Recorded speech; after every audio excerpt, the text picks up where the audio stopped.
এখন কথা হচ্ছে যে আমরা কি আন্দোলন গড়ে তুলব? নিঃসন্দেহে আন্দোলন ছাড়া আমাদের করার আর পথ কি আছে? রাত পোহালে দেখবেন ইনশাল্লাহ কালকে আমাদের ভূমিকা কি।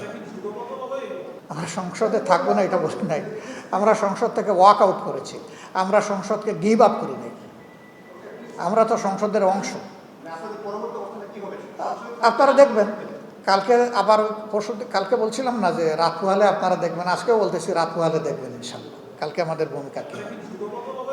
আমরা তো সংসদ সদস্য, জাতির দেওয়া এই দায়িত্বও তো আমাদেরকে পালন করতে হবে। আমরা তো জাতির দেওয়া এই দায়িত্বকে আমরা অবহেলা করতে পারি না। আমরা ইনশাল্লাহ আপনারা কালকেই দেখবেন যে আমরা কি করি। এখন কথা হচ্ছে যে আমরা কি আন্দোলন গড়ে তুলব? নিঃসন্দেহে আন্দোলন ছাড়া আমাদের করার আর পথ কি আছে? আন্দোলন আমরা করব, জনগণকে সাথে নিয়েই করব। তবে আমি বলেছি যে আমাদের 11টি দল আমরা একত্রে বসে, দ্রুতই আমরা বসছি এবং বসে আমরা আমাদের সিদ্ধান্তগুলো নেব, আপনাদের মাধ্যমেই আমরা জানাবো। আপনারা সেই বৈঠকেরও খবর পাবেন এবং সেখানেও আপনারা আশা করি থাকবেন আমাদের সাথে। আচ্ছা, সংস্কার আর সংবিধান সংশোধন যদি একই জিনিস হইতো তাইলে কি কোনো ডিভিশন এখানে হতো? সহজ কথা তো। আর এরপরের কথা হচ্ছে, আমি বলেছি যে গণভোট হয় নাই সংবিধান সংশোধনের জন্য, গণভোট হয়েছে সংবিধান সংস্কারের জন্য। আমরা সেই দাবি নিয়ে এসেছি, ওখানেই আমরা থাকবো।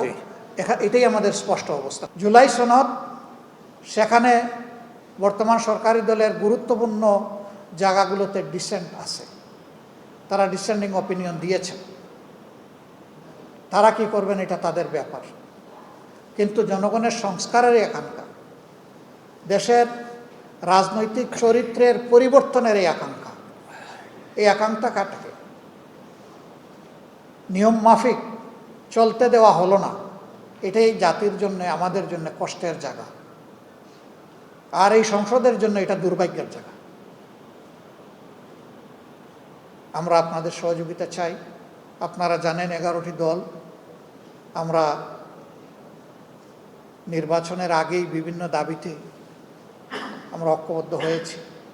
আমাদের 2টা মেজর দাবি ছিল, একটা হলো সুশাসন, ন্যায় বিচার, আরেকটা ছিল দুর্নীতি দুঃশাসনের বিরুদ্ধে আমাদের অবস্থান। তা আমরা এখন জনগণের দাবি জনগণের কাছেই নিয়ে যাব, যেহেতু এখানে আমরা পারলাম না আদায় করতে। আমরা ইনশাআল্লাহ জনগণকে সাথে নিয়ে পরবর্তী পদক্ষেপ নেব।